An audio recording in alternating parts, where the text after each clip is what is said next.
My name is Reena Pradhan. I am from Odisha, and I have done my MBBS from a government medical college in Odisha. And I was working as an assistant surgeon under government of Odisha before joining to the Indian Administrative Service. So basically, it was my third attempt at UPSC. And before this, also in my first attempt, I reached till interview, but unfortunately, I missed by a few marks. And in my second attempt, I changed my optional. Earlier, I took medical science as my optional. In my second attempt, I changed it to anthropology. But at that time, I couldn't prepare because of very less time available. And again, in my third attempt, with the same anthropology optional, I cleared the exam with all India rank 194, and I got Indian Administrative Services. So this is my basic introduction. अ, मेरा UPSC का जो journey रहा है, ये मैं कभी पहले से डिसाइड नहीं की थी कि मेरे को यूपीएससी करना है या आईएएस बनना है। ये तो लाइक ऐसा था कि आगे पढ़ते गए, फिर बाद में रियलाइज़ हुआ कि शायद I want to do something more, और इसके बाद मैंने यूपीएससी की जर्नी स्टार्ट हुआ 2017 से। बिफोर दैट मेरे मतलब कुछ भी ऐसा आइडिया नहीं था कि यूपीएससी करना है। In fact it was all of a sudden this idea came to my mind, and I don't know from where I got this much energy, this much courage, that leaving a career of certainty. I was a medical topper in my college, and I was leaving a career of certainty and going towards a uncertain career, that is UPSC, which is not only difficult but at times very challenging. तो ये decision लेना मेरे लिए काफ़ी tough था, but फिर भी मैंने 2017 में मैंने शुरू किया, ये सोचा कि यूपीएससी करना है, एंड मैंने मेरा अटेम्प्ट दिया 2018 में। तो मेरा कोई ख़ास पहले से वो नहीं था कि यूपीएससी ही करना है। वो तो आगे बढ़ती गई, रास्ता खुलते गया, एंड मैं आज यहाँ पे पहुँच गई। सो उसमें मेरा कोई ज़्यादा बताने वाला चीज़ है नहीं। It was all of a sudden decision. फिर अ, ऐसे मैं स्ट्रैटेजी अपना शेयर करूँगी प्रीलिम्स का, मेंस का, इंटरव्यू का। ये जो प्रीलिम्स का स्ट्रैटेजी है, मैंने बेसिकली मैं एक मतलब मेडिकल बैकग्राउंड से बिलॉन्ग करती हूँ। उसके बाद मैं नौकरी कर रही थी। मैं दिल्ली आके कभी कोई कोचिंग इंस्टीट्यूट में प्रिपेयर नहीं किया है। तो मेरा जो प्रिपरेशन रही है, बेसिकली सेल्फ प्रिपरेशन रही है।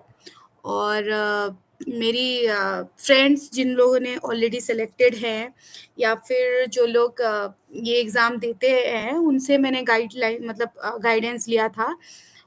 तो और कोचिंग इंस्टीट्यूट का मटेरियल्स मैंने डाउनलोड करके पढ़ी थी। तो मेरा सारा प्रिपरेशन मैं उड़ीसा में एज ए जॉब करते हुए की थी।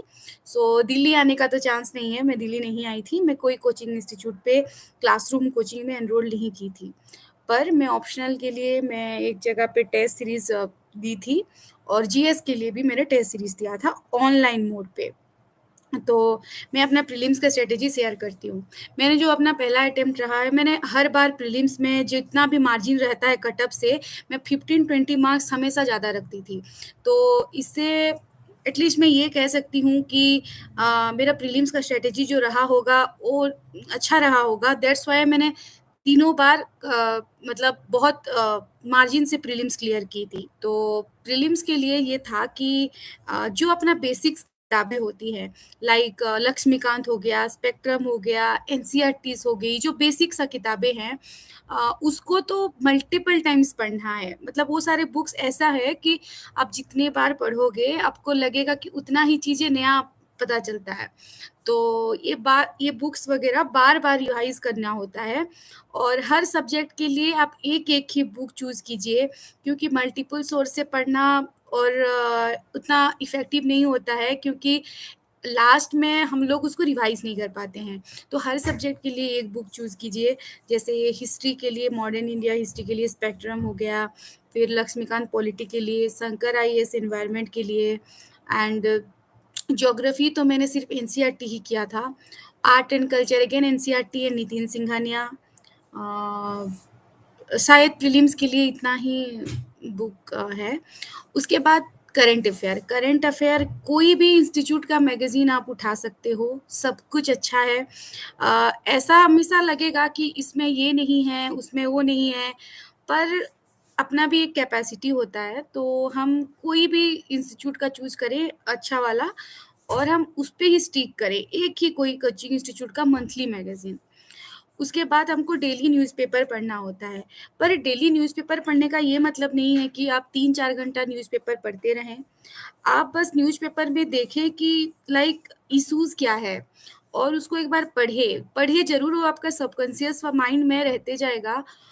ऐसा लगेगा कि न्यूज़पेपर पहले-पहले लगता है न्यूज़पेपर पढ़ के कुछ फ़ायदा तो हो नहीं रहा है, कुछ चीज़ें याद रहती नहीं हैं। पर ये जो आपका जो सबकॉन्शियस माइंड है, वो उसमें आप ये मतलब फ़ीड होता जाएगा। तो लास्ट में जब आप 1 साल के बाद आपको लगेगा कि उसमें आप जो तैयारी किए हैं न्यूज़पेपर से वो इफ़ेक्टिव रहेगा। अगर आपको न्यूज़पेपर में कोई ऐसा ऑब्जेक्टिव टाइप चीज़ें दिखती है जो कि प्रीलिम्स ओरिएंटेड है, कहीं पे कोई वाइल्ड लाइफ़ हो गया, कहीं पे कुछ भी लेक्स का नाम आ गया या फिर कहीं कुछ चीज़ें जैसे फैक्चुअल चीज़ें हो गई हैं, ज़्यादातर वो आ जाती है कोई मंथली मैगज़ीन में। पर अगर आपको फिर भी लगता है कि ये वाले शायद मिस हो जाएगा, तो आप ना एक काम कर सकते हो, आप छोटा मो मतलब मैं नोट्स बनाने के लिए नहीं बोलूँगी, न्यूज़पेपर से नोट्स बनाना इज़ फ़ीज़िबल नहीं होता है। आप 5 दिन बना लेंगे, 7 दिन बना लेंगे, पर साल, 2 साल बनाना इज़ वेरी इम्पॉसिबल। तो आप क्या कर सकते हैं, अगर आपको ऐसा लगे कि आप कोई इन्फॉर्मेशन मतलब लिख सकते हो, देन यू कैन राइट, पर मैंने नहीं की थी। मैं बस न्यूज़पेपर पढ़ती थी और मैं मंथली मैगज़ीन के ऊपर रिलाय करती थी। मेरा सोर्स, मेरा प्रिपरेशन स्ट्रैटेजी अल्ट्रा सिंपल था। मैं बिल्कुल भी कॉम्प्लिकेटेड नहीं की थी क्योंकि मेरे को पता था जितना कॉम्प्लिकेटेड करूँगी मेरे लिए उतना ही मुश्किल है। तो यही था सोर्स, रिसोर्सेज़। इकोनॉमी के लिए मैं वही एनसीईआरटी पढ़ती थी, इकोनॉमिक डेवलपमेंट वाला और दूसरा वाला जो 12th 11th-12th क्लास का और श्रीराम आईएएस का मटेरियल पढ़ती थी। अभी तो इनफैक्ट वो बुक आ गया है, बुक फॉर्मेट में आ गया है, पेयरसन पब्लिकेशन का आई थिंक। मैं उनका नोट पढ़ती थी, जब वो नोट्स फॉर्मेट में आता था, तो वही पढ़ती थी। तो श्रीराम इकोनॉमिक्स पढ़ती थी इकोनॉमिक्स के लिए। अ, और भी बहुत सारे अवेलेबल रिसोर्सेज़ हैं, मृणाल्स इकोनॉमिक्स का भी अच्छा खासा चीज़ें हैं उसमें, पर वो थोड़ा बहुत बल्की है, तो शायद मैंने इसीलिए नहीं पढ़ा। उसके बाद ये हो गया बुक लिस्ट, तो पढ़ते क्या थे? एग्ज़ाम के प्रीलिम्स एग्ज़ाम के 3 महीने पहले 2 एंड हाफ टू 3 मंथ पहले मैं प्रिपरेशन प्रीलिम्स के लिए डेडिकेटेड देती थी। आजकल प्रीलिम्स जो है बहुत ही चैलेंजिंग होता जा रहा है और हम प्रेडिक्ट नहीं कर सकते हैं। तो इसके लिए डेडिकेटेड प्रिपरेशन चाहिए। पहले ऐसा होता था लाइक 3-4 इयर्स पहले कि हम मेंस के लिए प्रिपेयर करते थे और प्रीलिम्स हो जाता था। पर अभी ऐसा नहीं है, प्रीलिम्स के लिए प्रिपरेशन चाहिए, पूरी अच्छी वाली प्रिपरेशन चाहिए। Otherwise it's very difficult to like clear the prelim stage itself. Uh, तो टेस्ट सीरीज़, मैं विज़न आईएएस का टेस्ट सीरीज़ करती थी। कोई सा भी टेस्ट सीरीज़ उठाइए, इनसाइट्स भी बहुत अच्छा है, कोई भी टेस्ट सीरीज़ उठाइए। प्रीवियस ईयर का क्वेश्चन पेपर प्रीलिम्स के लिए बहुत इम्पोर्टेंट है। मैं नहीं बोलूँगी प्रीवियस ईयर क्वेश्चन पेपर 2-4 साल का, मैं तो 1990 या 1995 से याद है मेरे को, मैं वहाँ से करती हूँ। अ, प्रीवियस ईयर क्वेश्चन एक बहुत इंपॉर्टेंट सोर्स होता है प्रीलिम्स क्लियर करने के लिए। मैं ये नहीं बोलूँगी कि वो क्वेश्चन डायरेक्टली रिपीट हो जाए सारे के सारे और आप जाके वहाँ पे टिक कर दो। पर आप जब प्रीवियस ईयर का क्वेश्चन करोगे then you will find that कि वो सारे जो ऑप्शंस है वहाँ पे जो आपने देखे हैं, कहीं न कहीं किसी न किसी तरह से आपके माइंड में ये रहेगा एंड जब आप क्वेश्चन इस साल का करोगे, अगले साल का करोगे, तो कहीं न कहीं वो ऑप्शन आपको यहाँ पे दूसरे चीज़ें मतलब सही आंसर को पता करने के लिए आपको हेल्प करेगा। मतलब ऑप्शन एलिमिनेट करने के लिए वो इन्फॉर्मेशन आपको हेल्प करेगी। क्योंकि अ, अगर आपको पता है कि वो वाली सी अगर वो प्रीवियस ईयर का क्वेश्चन में नहीं था उसके पास, या फिर जॉर्डन फेस नहीं किया था, तो आपको पता है ये क्वेश्चन, तो अगले बार जब आप कोई क्वेश्चन करोगे, तो अगर वहाँ पे जॉर्डन ऑप्शन में होगा, तो आप ऑब्वियसली उसको एलिमिनेट करोगे। क्वेश्चन डायरेक्टली हो या इनडायरेक्टली हो, प्रीवियस ईयर का क्वेश्चन बहुत ज़्यादा इंपॉर्टेंट रहता है। जो पाई 5-6 क्वेश्चन का जो एज बनता है ना, वो प्रीवियस ईयर क्वेश्चन से आता है। दूसरी बात ये है कि जो आप टेस्ट सीरीज करते हैं, हम हमेशा सबसे पहले प्रायोरिटी देंगे प्रीवियस ईयर क्वेश्चन, दूसरी दूसरे स्थान पे आता है अपना टेस्ट सीरीज।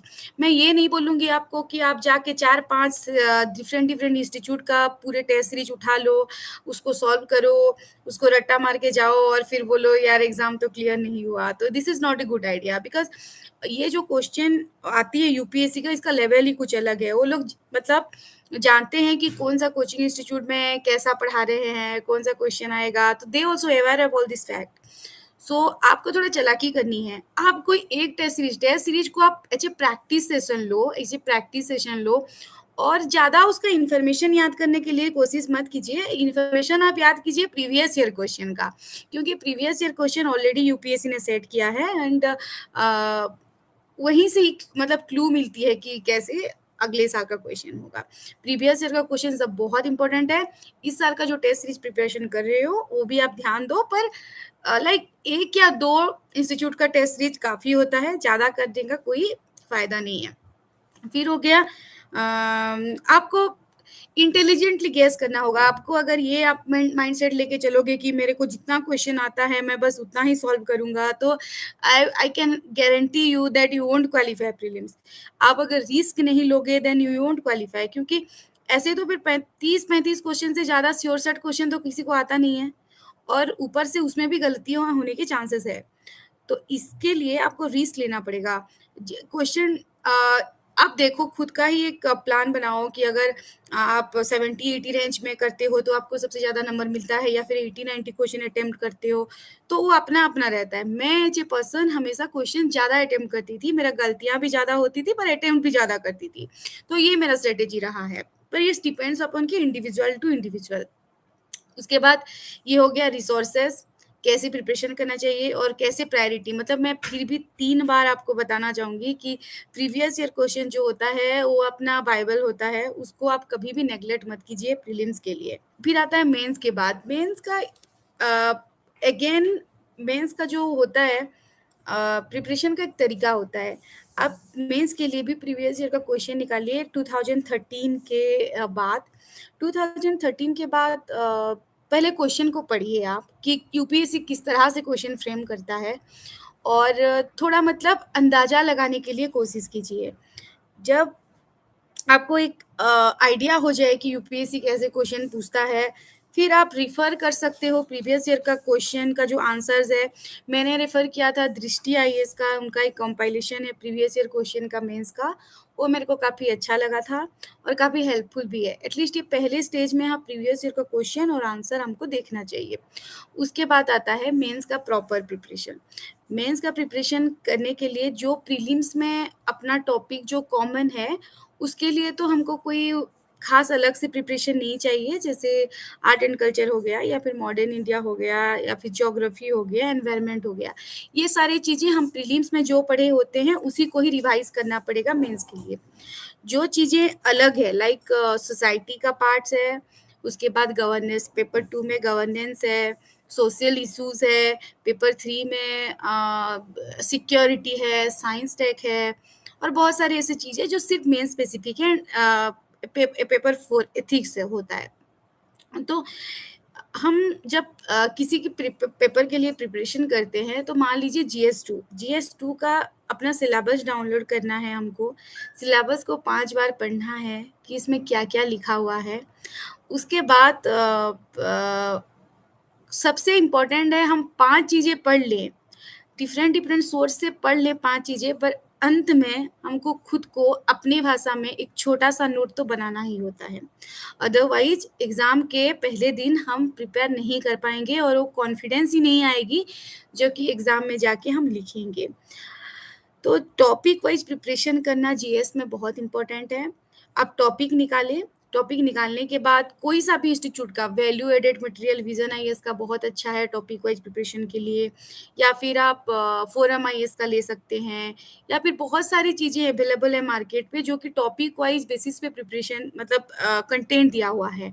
आप उस कंटेंट को पढ़िए, उसके बाद पढ़ने के बाद आप चीज़ों को समझिए। समझ जाने के बाद आपको सब कुछ फिर अपना नोट में नहीं लिखना है। अगर सब कुछ आप नोट में लिखोगे देन ये नोट ही आपका फिर एक बुक हो जाएगा, राइट? तो आपको क्या करना है, आप समझने के बाद आपको जो चीज़ें लग रहा है कि ये आपको याद नहीं रहेगी, या फिर कोई ऐसा डेटा फैक्ट्स जो आप चाहते हो कि आप ऐसा टाइप का क्वेश्चन आए तो एग्ज़ाम में लिखिए, तो बस आप उसको उसी को ही नोट कीजिए। ऐसा ज़रूरी नहीं है कि आप पूरे नोट्स को ही उतार के फिर अपनी कॉपी में लिख लीजिए। तो पढ़ना इज़ वेरी इम्पोर्टेंट, याद करना इम्पोर्टेंट है, पर उससे पहले ज़्यादा इम्पोर्टेंट है आप चीज़ों को समझ जाओ। तो ऐसे टॉपिक वाइज़ हर टॉपिक को आप इन्फॉर्मेशन जो कंटेंट है आप गैदर करो पहले, एंड ऐसे ही प्रिपरेशन होता है हर जीएस का, जीएस 2 हो, 3 हो या 4 हो, एनी जीएस का भी टॉपिक वाइज़ प्रिपरेशन करना तो होता ही है। प्रीवियस ईयर का पेपर देख लीजिएगा, उसका आंसर भी देख लीजिए। आई विल सजेस्ट कि दृष्टि आईएएस का आप देखिएगा, और फिर टॉपिक वाइज़ प्रिपरेशन। तो ये इतना हो जाने के बाद फिर आता है role of test series. Test series में कभी-कभी ऐसा भी करना है कि बिना पढ़े टेस्ट देना है। कम से कम 2-3 टेस्ट तो बिना पढ़े देना है। क्योंकि इसीलिए मैं बोल रही हूँ कि हम अगर कोई टेस्ट बिना पढ़े देते हैं तो हम अपना दिमाग बहुत ज़्यादा एक्सरसाइज करते हैं, और हमको क्वेश्चंस ठीक से नहीं आता है फिर भी हम लिखने के लिए कोशिश करते हैं। और एग्ज़ाम में भी ऐसे ही होता है, चाहे आप कितना भी अच्छा प्रिपरेशन क्यों ना कर लो, ऐसा 4-5 क्वेश्चन तो ऐसे रहेगी ही जो अपने को थोड़ा भी आइडिया नहीं होता है या फिर बहुत ही कम आइडिया होता है। तो उसको भी तो अटेम्प्ट करनी है, अगर अटेम्प्ट नहीं करेंगे तो वैसे भी लिस्ट में नहीं होंगे। तो इसी की वजह से हम नहीं आता है क्वेश्चन को कैसे लिखेंगे, वो भी टेस्ट सीरीज में प्रैक्टिस कर लेना चाहिए। टेस्ट सीरीज में टाइम मैनेजमेंट होता है, और टेस्ट सीरीज में नहीं आने वाली क्वेश्चन को किस तरह से अटेम्प्ट करते हैं वो भी सीखते हैं हम लोग। फिर टॉपर्स का कॉपी देख के ना कभी घबराना नहीं है, क्योंकि हर इंडिविजुअल का अलग-अलग मतलब जो स्ट्रेंथ एंड वीकनेसेस रहता है। आप शायद ऐसा किसी का पेपर देख रहे हो जो कि उसी सब्जेक्ट में ग्रेजुएशन किया हो, या उनको उस सब्जेक्ट में बहुत ज़्यादा उनको स्ट्रेंथ है।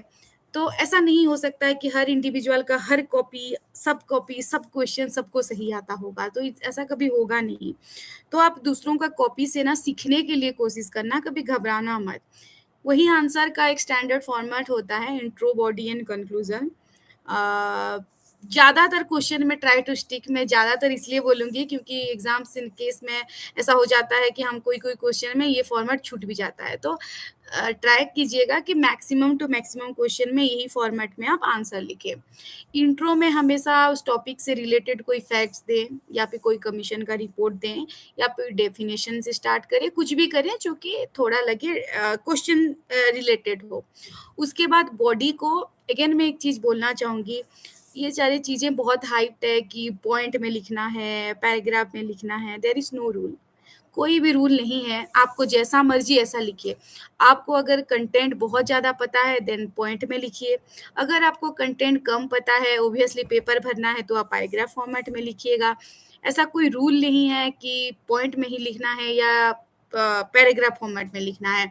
कोई एक क्वेश्चन में तो मैं हमेशा मतलब कोई-कोई क्वेश्चन में तो मैंने दोनों ही लिखती थी। लाइक कुछ पार्ट में पॉइंट्स में लिखती थी, कुछ पार्ट पैराग्राफ में लिखती थी। बहुत ही एनालिटिकल क्वेश्चन जब आ जाता था तब पैराग्राफ में लिखती थी, क्योंकि एनालिटिकल क्वेश्चन तो पॉइंट वाइज़ फॉर्मेट में होगा नहीं।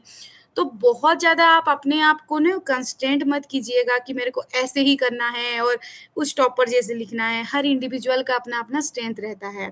आप क्वेश्चन को सही तरह से समझें, और मैं जैसे बताई कि आपको बेसिक सोर्स और ये टॉपिक वाइज़ प्रिपरेशन करने के बाद आप इसी स्टेज में होंगे कि आप अच्छे से कोई भी क्वेश्चन लिख सकते हो। बस हिम्मत रखना चाहिए, और ये कभी नहीं सोचना चाहिए कि मेरे से सब कोई अच्छा है। अगर जिस दिन आप सोच लिए कि सब मेरे से अच्छा है, तो उस वाली कॉन्फिडेंस तो आपकी गिर जाएगी, फिर तो एग्ज़ाम नहीं होगी।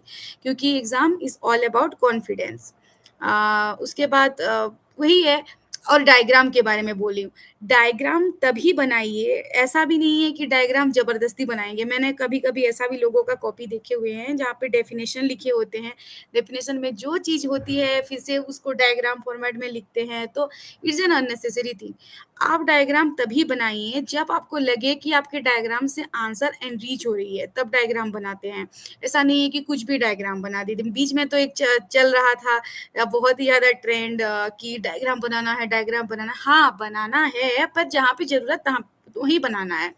मैंने ऐसे यहाँ पे बहुत सारे टॉपर से बात की जिन्होंने बहुत अच्छा-अच्छा नंबर रखा है। मैं उनसे पूछी कि आप लोग क्या डायग्राम बहुत बनाए थे? तो मेरे को शायद जीएस 2 में जिससे बहुत सबसे ज़्यादा नंबर आया था उन्हीं से बात हुई थी, मेरे को नाम याद नहीं है पर वो बोल रहे थे कि नहीं मैंने डायग्राम नहीं बनाया था ज़्यादा, तो जहाँ पे ज़रूरत है वहीं पे बनाए। तो मैं भी वही चीज़ बोलना चाहती हूँ कि जहाँ पे ज़रूरत है वहीं पे बनाइए और ऐसा ज़रूरी नहीं है कि आप हर के मतलब कुछ भी चीज़ें हों और डायग्राम में बनाइए, this is not a good idea at all. So ये बस ये लिखने का है और मैं एथिक्स और ऐसे के लिए ख़ास कुछ बोलना चाहती हूँ।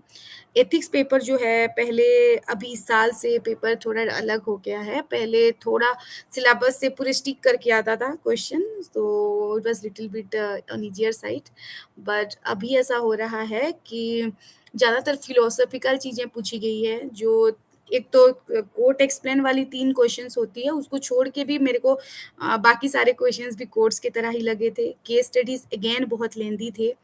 तो इसके लिए भी मैं बोलना चाहूँगी कि कोई फ़िक्स्ड माइंडसेट बना के ना जाएँ कि मेरे को ये नोट्स आएगी, यहीं से मैं रट्टा मार के लिख दूँगा, तो ऐसा नहीं होगा। आप ओपन माइंडसेट के साथ जाइए, जो सिलेबस में चीज़ें हैं, उसको अच्छे से समझ लीजिए, चीज़ों को इंटरनलाइज़ कीजिए ताकि अपने वर्ड्स में आप लिख सकते हो। एग्ज़ाम में हमेशा अपने वर्ड्स में एथिक्स पेपर लिखने से ज़्यादा नंबर मिलती है। मैंने मेरे दूसरी अटेम्प्ट में मैंने एक बहुत अच्छे से कॉपी करके नोट्स वगैरह ऐसे लिखने के लिए कोशिश की थी, पर मेरा बहुत ही घटिया नंबर आया था। तो मैं इसीलिए बोलना चाहती हूँ चीज़ों को समझ लीजिए, जो एक्चुअली में चीज़ें हैं समझिए और उसको अपने लैंग्वेज में लिखने के लिए ट्राई कीजिए। और डिफरेंट एंगल से सोचिए, सोचना बहुत इम्पोर्टेंट है, अगर जितना सोचोगे उतना पॉइंट्स मिलेगी, उतना ही आंसर अलग दिखेगी सबसे। तो ये हो गया एथिक्स के लिए। ऐसे के लिए भी सेम है, ओपन माइंडसेट के साथ जाइए, कोई एक फिक्स्ड फ्रेमवर्क बना के मत जाइए कि मेरे को ऐसे ही लिखना है, यही कोट डालनी है, यही फैक्ट्स डालनी है। कुछ प्रिपरेशन ज़रूरी है, कुछ कोट्स याद करके जाना है, पर ऐसा नहीं है कि आप पूरे ही लाइक मैकेनिकल होके जाएँ। अगर पूरे मैकेनिकल होके जाएँगे तो क्या होगा, आप कोई भी टॉपिक को अपने सोचे हुए माइंडसेट पे ज़बरदस्ती लगाने के लिए कोशिश करोगे, तो it will kill your innovation and creativity. तो इससे तो अच्छा है कि हाँ, आपका एक जनरल फ्रेमवर्क होना चाहिए। हाँ, एक टाइमलाइन अप्रोच है, एक लाइक सोशियो इकोनॉमिक पॉलिटिकल वाला अप्रोच है। ऐसा बहुत टाइप के अप्रोच है। ये अप्रोच आप याद करके जाइए, नॉट कि ये अप्रोच आप याद करके जाइए, नॉट कि कैसा लिखना है मेरे को एग्ज़ैक्टली। तो सोचिए डिफरेंट एंगल से सोचना है। एग्ज़ाम में सबसे ज़्यादा इम्पोर्टेंट है ऐसे में कि आप टॉपिक को सही से समझें। टॉपिक अगर उल्टा समझ के आके उल्टा लिखे हो तब तो नहीं होगा। तो टॉपिक मतलब क्लियरली जहाँ पे मीनिंग अच्छे से समझ में आ रहा है वही लिखिए। ऐसा जहाँ पे कंटेंट ज़्यादा आपको पता है। कभी ऐसा नहीं सोचना है कि जो टॉपिक डिफ़िकल्ट है उसमें मैं आंसर लिखूँगी और उसमें मैं ऐसे लिखूँगी तो मेरे को ज़्यादा नंबर आएगा, ऐसा कुछ भी नहीं है। आपको जो टॉपिक में कंफर्टेबल लगता है, जिसमें आपको कंटेंट पता है, जो समझ में आ रहा है, आप लिखो। दूसरों को भी नंबर मिले, आपको भी नंबर मिले। ऐसा नहीं है कि डिफ़िकल्ट सा लिख देंगे तो आपका नंबर बहुत आ जाएगा और दूसरों को नहीं मिलेगा। So it is upon you कि आपको डिसाइड करना है कि कौन-सा कॉपी और अगेन मैं बोल रही हूँ कि ओपन माइंडसेट के जाना है, नॉट कि कंस्ट्रेंट नहीं करना है। बहुत सारा कॉपी देखिए मैं अनुदीप दुरीसट्टी सर का एसे का जो ऑनलाइन डाला हुआ है, उनका मैंने एसे पढ़ा था। टीना डाबी मैम का भी मैंने पढ़ा था, 2-4 टॉपर्स के पढ़े थे पर मैंने किसी को 100% कॉपी करने के लिए कोशिश नहीं की थी। सबसे लेने के बाद एक अपना पर्सनल टच जैसे एसे में रहेगा, वो हमेशा आप ध्यान दीजिएगा। ये हो गई मेंस की प्रिपरेशन। मेंस के लिए जो कंपल्सरी लैंग्वेज पेपर होती है, वो भी आप एक बार देख लीजिएगा, कभी-कभी लोग हिंदी में फ़ेल भी हो जाते हैं। फिर आता है इंटरव्यू प्रिपरेशन। इंटरव्यू प्रिपरेशन पूरे यूपीएससी प्रिपरेशन का सोल है, बहुत डायनामिक है, कुछ भी पूछा जा सकता है, कुछ उसका सिलेबस भी नहीं है। पर कुछ भी पूछा जा सकता है, पर सब कुछ तो पढ़ा नहीं जा सकता। तो आपको क्या करना है कि अपना जो एक डिटेल्ड एप्लीकेशन फॉर्म होती है, जो आप मेंस एग्ज़ाम के टाइम भरते हो, उससे आप क्वेश्चंस मिल जाएगी आपको। अपना केएसजी में जो खान सर के वहाँ पे हैं, वो लोग बहुत अच्छे से क्वेश्चन अपने डैप को स्टडी करके बना के देते थे। मैं उसी से प्रिपरेशन करती थी कि मेरे जो डिटेल एप्लीकेशन फॉर्म के इन एंड अराउंड जितने भी क्वेश्चंस है, उसको मैं प्रिपरेशन करने के लिए मतलब उसमें मैं कंटेंट गैदर करती थी, मेरे हॉबीज़ सब कुछ मतलब डिटेल एप्लीकेशन फॉर्म से। उसके बाद जो करंट अफेयर चल रहा है लाइक ऐसा नहीं है कि आपको मतलब 5, 6, 7 महीने आप तो इसे कंटिन्यूअस बेसिस पे करंट अफेयर पढ़ते रहेंगे, पर इंटरव्यू के इन एंड अराउंड टाइम पे आप मतलब उसी टाइम के रिलेटेड जो करंट इवेंट्स है, वो ज़्यादा इम्पोर्टेंट हो जाती है। और लोग कहते हैं कि 2-3 न्यूज़पेपर पढ़ो, पर ऑनेस्टली स्पीकिंग मैंने नहीं पढ़ा था। मैं तो लाइक जॉब करती थी, मेरे को उतना टाइम नहीं होता था, मैं नहीं पढ़ती थी। पर पढ़ना हमेशा अच्छा होता है क्योंकि जैसे ही हम प्रीलिम से इंटरव्यू तक आते हैं, अपना न्यूज़पेपर का इम्पोर्टेंस वैसे ही बढ़ता-बढ़ता जाता है और इंटरव्यू के 1, 2 दिन, 4 दिन, 5 दिन, 1 वीक पहले तो 2-3-4 न्यूज़पेपर सब कुछ पढ़ना चाहिए आइडियली वो मैं की थी। 2-3 न्यूज़पेपर पढ़ी थी बिफ़ोर मतलब इंटरव्यू के 4-5 दिन पहले। उसके बाद सबसे इम्पोर्टेंट चीज़ है इंटरव्यू में कि आप कितने उनको मतलब कैसे उनको यकीन दिलाओगे कि आप स्ट्रेस नहीं लेते हो। आपके पास वो स्ट्रेस हैंडल करने का क्वालिटी है। Honestly speaking I scored 2 times 190 in my interview and 2 different board, 2 different set of questions and same number 190 and 190. And first time 190 I was a little bit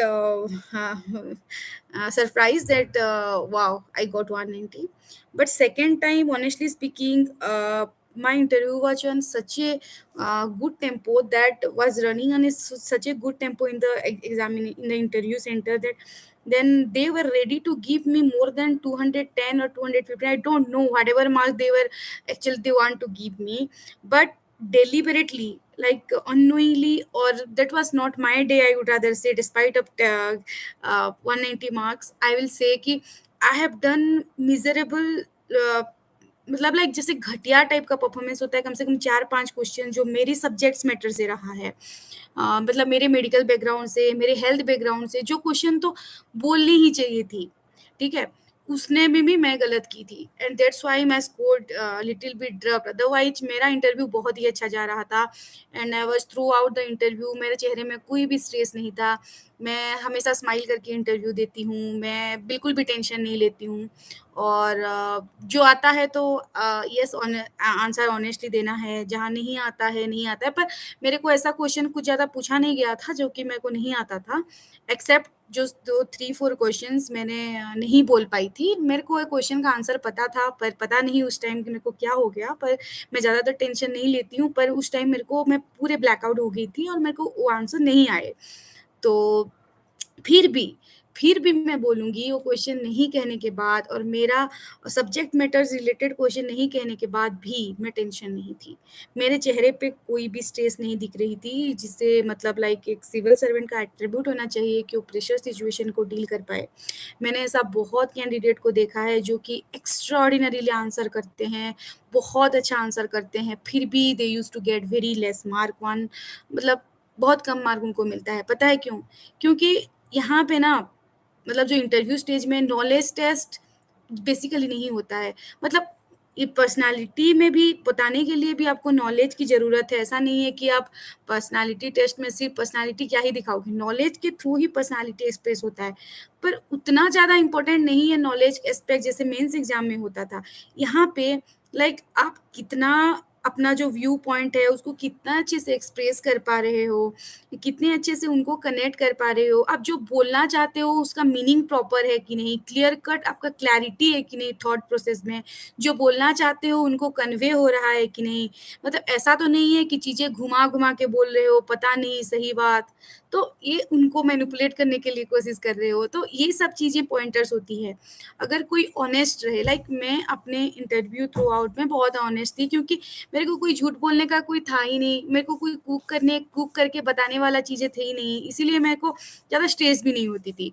मैं जो था वही बोलती थी। मेरे को पूछा गया था क्यों सिविल सर्वेंट बनना है इतना पढ़ाई करने के बाद, I was also a honest answer to this, क्योंकि लाइक मैंने बोला कि हर कोई पहले से डिसाइड तो करता नहीं है, अब बाद में पता चलता है। तो एमबीबीएस तो उस टाइम पढ़ चुके होते हैं, तो यूपीएससी तो वैसे हर किसी को अलाउ करता है एग्ज़ाम देने के लिए, तो व्हाई नॉट एन एमबीबीएस का जो मेरे मन में था बात, मैं बिना डरे उनको बात की, पर हम हम्बल के साथ, ऑनेस्टी के साथ, ऐसा नहीं कि आप रूडली बिहेव करोगे। आप बहुत ही माइल्ड से, बहुत ही ऑनेस्टली स्माइल करके आप बोलिए। कुछ चीज़ें ना भी आए ना, तब भी कोई टेंशन नहीं है, इंटरव्यू ही ऐसा ही होता है, बहुत चीज़ें नहीं आती है। पर मतलब ट्राई कीजिए कि अपना डैब से क्वेश्चन गलत ना हो। ऐसा अलग-अलग क्वेश्चन पूछेंगे, आप नहीं बता पाओगे, कुछ नहीं होगा। पर जो चीज़ें करंट में चल रहा है, लाइक मेरे इंटरव्यू के टाइम अफ़गानिस्तान इश्यू चल रहा था। बहुत ही वो था कि अफ़गानिस्तान का क्वेश्चन पूछा जाएगा, पर मेरे को नहीं पूछा गया था। पर उस टाइम अगर अफ़गानिस्तान का पूछा जाता और मैं नहीं बोल पाती, तो ये क्राइम होता। समझ रहे हो? तो चीज़ों को जो बहुत इम्पोर्टेंट है, वो आपको बताना ही है।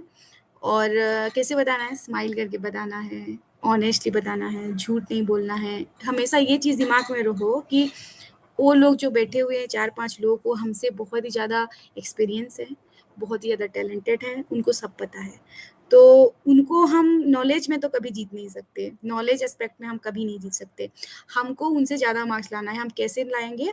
हम अगर ऑनेस्टली अपना ओपिनियन बताएँगे, जहाँ पे गलतियाँ हो जाएगा हम सॉरी कहेंगे, मान लेंगे, I read more about that बोलेंगे, सॉरी आई डोंट नो बोलेंगे, ऑनेस्टली एक्सप्रेस करेंगे अपने आप को। जब नहीं भी आता है तब भी ग्रेसफुली एक्सेप्ट कर पाना is a very difficult thing. जब आता है तो सब कोई आंसर अच्छे से दे देते हैं, पर जब नहीं आता है उसको भी ग्रेसफुली एक्सेप्ट कर पाना is a very big attribute, वही दिखाना है। और हमेशा खुश रहना इंटरव्यू के टाइम, ज़्यादा स्ट्रेस नहीं है, क्योंकि स्ट्रेस लेके इंटरव्यू तो अच्छा कभी नहीं होएगी। अगर स्ट्रेस ना लो तो शायद हो जा सकती है अच्छा, पर स्ट्रेस लेके तो कभी नहीं होगी। तो स्ट्रेस फ्री रहिए। सोचिए कि 3 साल, 4 साल, 2 साल पढ़ाई की हूँ, यूपीएससी से मेरे को कुछ नहीं चाहिए। मैं जो पढ़ी हूँ 3-4 साल का मेहनत, उनको मैं बताना चाहती हूँ कि मैं ये सब पढ़ी हूँ, उनसे मेरे कोई एक्सपेक्टेशंस नहीं है। ये माइंडसेट लेके आप यूपीएससी इंटरव्यू में जाइए। आपका इंटरव्यू अच्छा रहेगा। जितना ज़्यादा एक्सपेक्ट करोगे उतना ज़्यादा डर लगेगा, और जितना ज़्यादा डर लगेगा उतना ज़्यादा मार्क्स कम आएगी। तो ये एक बेसिक ओवरव्यू है प्रीलिम्स, मेंस और इंटरव्यू के प्रिपरेशन के लिए। उसके बाद उसके बाद अ, मैंने ज़्यादातर क्वेश्चंस सब कुछ शायद कवर कर ली हूँ। और एक चीज़ें मैं बताना चाहती हूँ आंसर राइटिंग के बारे में। ये एक ओवर हाइप थिंग है कि the very first day you are preparing for the civil service आप आंसर लिखना शुरू कीजिए।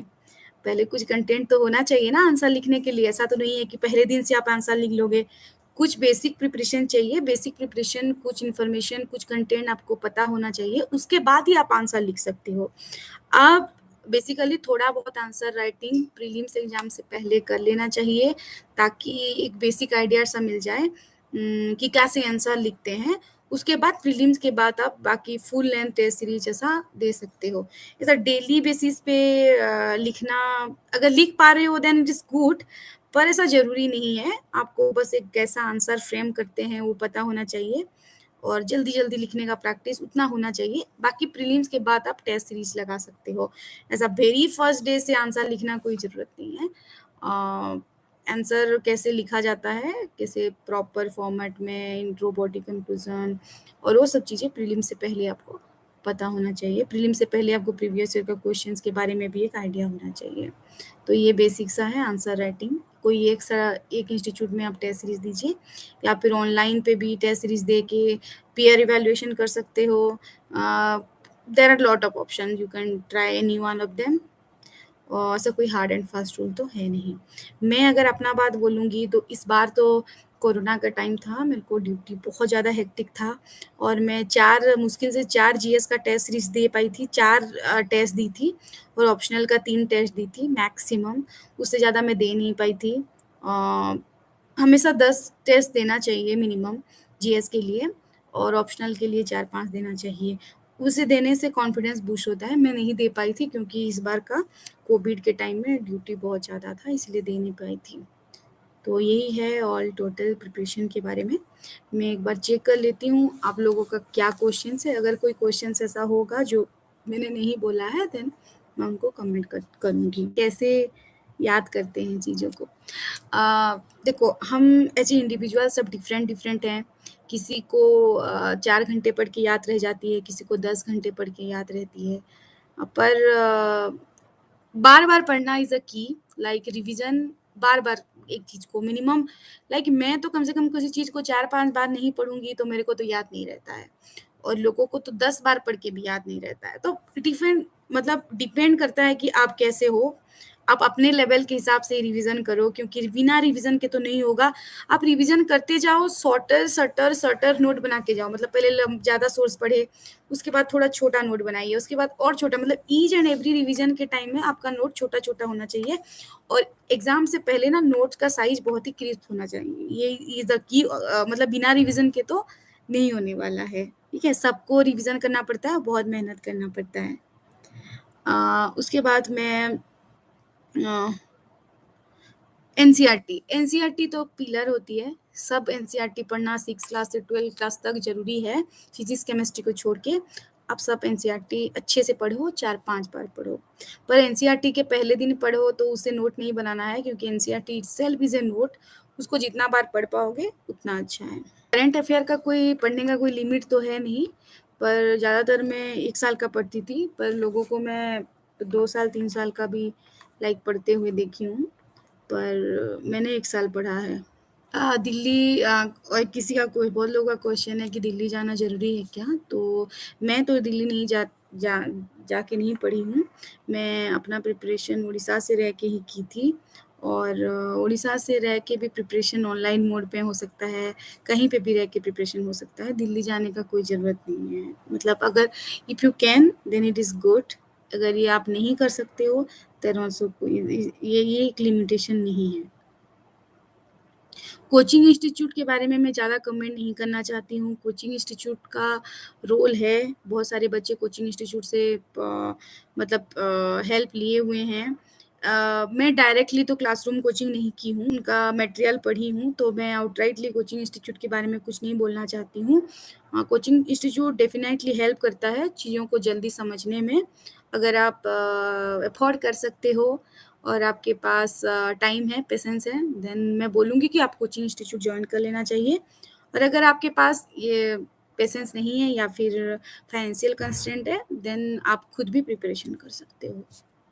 मेरे पास फाइनेंशियल कंस्ट्रेंट तो नहीं थी, पर मेरे पास पेशेंस और टाइम नहीं थी कोचिंग जाके दिल्ली में क्योंकि मैं जॉब करती थी। इसके चलते मैंने सेल्फ प्रिपरेशन किया है। ऑप्शनल सब्जेक्ट कैसे चूज़ करें? ऑप्शनल सब्जेक्ट चूज़ करने का तरीका होता है, पहले तो आप किस सब्जेक्ट में ग्रेजुएशन हो, उस रिलेटेड सब्जेक्ट अगर आप पढ़ोगे देन आपको थोड़ा ईज़ी होगी और इंटरेस्ट सबसे बड़ा इम्पोर्टेंट चीज़ें हैं। उसके बाद ये एक कभी भी ट्रेंड में है, इसमें ज़्यादा नंबर मिलता है, वो कम नंबर मिलता है, ये कभी भी एक इम्पोर्टेंट चीज़ नहीं है, क्योंकि ट्रेंड तो हमेशा चेंज होता है और कभी भी चेंज हो जाए। मैंने अपना ऑप्शनल चेंज किया है, लेकिन मेरा ऑप्शनल ट्रेंड की वज़ह से चेंज नहीं हुआ है। मैं पहले जॉब नहीं करती थी, जब मेडिकल साइंस पहला बार अटेम्प्ट दिया। पर मैं जब जॉब करने लगी, तो मेरे पास टाइम कम मिल रहा था और मेडिकल साइंस ये सब्जेक्ट बहुत ज़्यादा वास्ट होती है और बहुत ज़्यादा डायनामिक होती है और बहुत ज़्यादा कंटीन्यूअस अपडेट चाहिए होती है, उतना टाइम मेरे पास नहीं था। तो मैंने नेक्स्ट बेस्ट ऑप्शन जो है एंथ्रोपोलॉजी जो है, उसका बहुत सारे पार्ट बायोलॉजी से रिलेटेड है, मेडिकल साइंस से रिलेटेड है। तो इसके इसके चलते मैंने एंथ्रो चूज़ किया था। तो एक तो हो गया आपकी ग्रेजुएशन सब्जेक्ट रिलेटेड सब्जेक्ट हो, आपका इंटरेस्ट हो और मटेरियल अवेलेबल है कि नहीं मार्केट में, टेस्ट सीरीज अवेलेबल है कि नहीं, ये सारी चीज़ें आप देखो।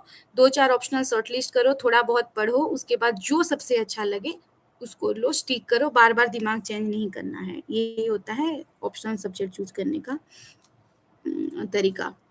और मतलब सब थोड़ा सब्जेक्ट का सिलेबस थोड़ा कम होने से जो एग्ज़ाम से पहले रिवीज़न करने में आसान होती है। जो लंबा-लंबा सब्जेक्ट होता है लाइक मेडिकल साइंस या फिर मेरे को और सब्जेक्ट के बारे में तो याद मतलब उतना आइडिया नहीं है, पर जो सब्जेक्ट बहुत ज़्यादा बड़ा होता है, उसमें थोड़ा दिक्कत आती है। तो अम, थोड़ा मतलब लिमिटेड सिलेबस वाला सब्जेक्ट चूज़ करना ऑप्शनल भी सही रहता है। हिंदी मीडियम से क्यों सिलेक्शन कम होती है?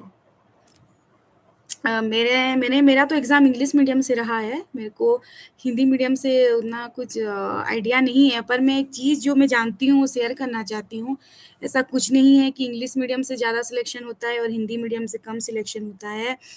इनफैक्ट मैं एसे पेपर का बात करूँ, तो इस बार का जो एसे पेपर में सबसे हाईएस्ट नंबर जिनको मिली है, वो हिंदी मतलब लाइक मीडियम के बच्चों को 140 से ज़्यादा नंबर मिले हैं, जबकि इंग्लिश मीडियम बच्चों को थोड़ा कम है। तो ऐसा नहीं है कि इंग्लिश मीडियम के बच्चे वर्सेस हिंदी मीडियम ऐसा कुछ नहीं है। शायद मेरे को लग रहा है कि हिंदी मीडियम बच्चों के लिए कंटेंट का अवेलेबिलिटी का इश्यूज़ है थोड़ा। तो ये दिक्कत हो सकती है, अदरवाइज़ यूपीएससी कभी डिस्क्रिमिनेट नहीं करती है हिंदी मीडियम और इंग्लिश मीडियम के कैंडिडेट में, कि आपका रिसोर्सेस और वो सब चीज़ में शायद मैटर करती है। ये तो बेसिक सा हो गया, सब कुछ शायद मैंने आंसर दे दिया और एक जनरल सा टिप मैं लास्ट में देना चाहूँगी। जब भी आप मेंस का आंसर लिख रहे हो, हर क्वेश्चन में आप ट्राई करना कि दूसरों से थोड़ा अलग कैसे लिखें। वो हाफ मार्क और 1 मार्क एक्स्ट्रा चुराने के लिए हमेशा कोशिश करना। जो साइलोस रहे हैं जीएस1, जीएस2, जीएस3 उसको ब्रेक कीजिए। जीएस1 को जीएस2 के साथ इंटरकनेक्ट कीजिए, जीएस2 को जीएस3 के साथ कीजिए। ये जो आंसर लिखना एक इवॉल्विंग प्रोसेस है। आप जितना अच्छा क्रिएटिविटी दिखा पाओगे उतना अच्छा है। आप मतलब लाइक जीएस2 के आंसर लिखते टाइम हमको तो कॉन्स्टिट्यूशन आर्टिकल लिखना ही है, पर अगर इस कॉन्स्टिट्यूशन आर्टिकल को हम जीएस4 में भी डाल सकते हैं। कहीं पे एक कंक्लूजन में सस्टेनेबल डेवलपमेंट गोल को बार-बार लिखिए, गवर्नमेंट स्कीम्स को बार-बार लिखिए, क्योंकि आप गवर्नमेंट के लिए काम करना चाहते हैं, गवर्नमेंट एग्ज़ाम देना चाहते हैं, गवर्नमेंट में सिलेक्शन होना चाहते हैं, तो बार-बार हर क्वेश्चन में पर्टिकुलरली जीएस2 या जीएस3 का जो क्वेश्चंस है, उसमें आप कंक्लूजन के टाइम में 1-2 स्कीम्स का नाम मेंशन कीजिए। इससे ये लगता है कि आप मतलब गवर्नमेंट से कितना मतलब स्कीम से कितना अवेयर हो, और ये अच्छा साइन शो करता है। और क्वेश्चन से स्टार्टिंग से एंड तक एक सेम स्टाइल में आंसर लिखने के लिए, मेंटेन करने के लिए कोशिश कीजिए। ऐसा नहीं कि पहले 2-4 पेज सुंदर हैंडराइटिंग से लिख दिया, फिर बहुत ही खराब हो गया, नहीं, थोड़ा मेंटेन करने के लिए कोशिश करें। और कहीं पे अगर 150 वर्ड है लिखा हुआ है, तो अगर 120, 130 हो जाता है तब भी कोई प्रॉब्लम नहीं है। जैसे 150 है तो 150 ही लिखना है, या ज़्यादा लिखना है 170, ऐसा बिल्कुल भी नहीं है। 120 भी चलेगा। एंड पूरे पेपर भरना है, ऐसा ज़रूरी नहीं है। अगर नहीं आ रहा है तो you can skip, you can मतलब कट दोज़ पेजेस, और अगर आ रहा है तो लिखिए, अगर नहीं आ रहा है तब भी भरना है, ऐसा कुछ भी नहीं है। अम, जो बेसिक सा मीथ है मैं बोली हूँ, पेपर भरना, ऑब्वियसली पेपर भरना थोड़ा अच्छा लगता है कॉपी देखने में भी कि सब कुछ आंसर लिखा है, पर ऐसा भी नहीं है कि नहीं आ रहा है और कुछ भी लिखे जा रहे हो, सो वो चीज़ थोड़ा ध्यान दीजिएगा। एंथ्रोपोलॉजी की स्ट्रैटेजी बेसिकली मैं जो एंथ्रो का पेपर 1 था, उसका जो बायोलॉजी पार्ट था, उसके लिए मेरे को ज़्यादा मतलब लाइक मेहनत करनी नहीं पड़ी थी due to my background. Basic सा बुक्स जो था पी नाथ हो गया, या फिर आपका नदीम हसननी बुक हो गया, एम्पर एम्पर हो गया, उसको मैं रीड की थी। उसके बाद अपना नोट्स बनाई थी। 1-2 कोचिंग इंस्टीट्यूट के मटेरियल से उसको एनरिच की थी। प्रीवियस ईयर का क्वेश्चन देखा था, टेस्ट सीरीज दिया था। बेसिक सिंपल सा रूल है जिसको सबको पता है, वही रूल। मतलब हमारा प्रॉब्लम ये है कि हमको सारा रूल्स पता है, कैसे प्रिपरेशन करते हैं वो भी पता है ज़्यादातर लोगों को, बस हम स्टिक नहीं करते हैं चीज़ों को। तो हमको स्टिक करनी है, और अपने जो भी लाइक स्ट्रेटेजी हम खुद बनाएं, सबका सुने, मैं ये नहीं बोल रही हूँ कि मैं जो बोली आप सब मतलब फ़ॉलो करो। आपको अगर मैंने बताया गया चीज़ें में से कुछ भी अगर अच्छा लगे तो आप उसको ले सकते हो, उसमें अपना कुछ डाल सकते हो। किसी और मतलब जिन्होंने सिलेक्ट किए हुए हैं, उनका भी कुछ टिप्स ले सकते हो और अपना खुद का एक स्ट्रैटेजी बनाओ। मैं नहीं बोल रही हूँ कि मैं जो बोली वो सही है, वो मेरे लिए वर्क किया है, मैं भी आपके लिए नहीं भी कर सकता है, तो वो चीज़ आप ध्यान रखिए। So is all about today's discussion. I hope ये आपको प्रिपरेशन में मतलब हेल्प करेगी और मोरली भी आपको सपोर्ट करेगी क्योंकि मैं थ्रू आउट दिस सेशन में बहुत ही मतलब एग्ज़ाम को थोड़ा मतलब वैसे दूसरे एंगल से व्यू कैसे किया जा सकता है, कैसे आराम से प्रिपरेशन किया जा सकता है, उसके बारे में मैं बताई। तो मैं होप करती हूँ कि ये मतलब मोरली भी आपको थोड़ा बहुत सपोर्ट मिली होगी और ये प्रिपरेशन का अगर किसी को भी कुछ भी मतलब हेल्प हो इस चीज़ से तो मेरे को बहुत अच्छा लगेगा और मेरे को बहुत अच्छा फ़ील होगा और इसके साथ मैं आज का सेशन जो है उसको एंड करती हूँ और all the best to all of you and good night. Thank you.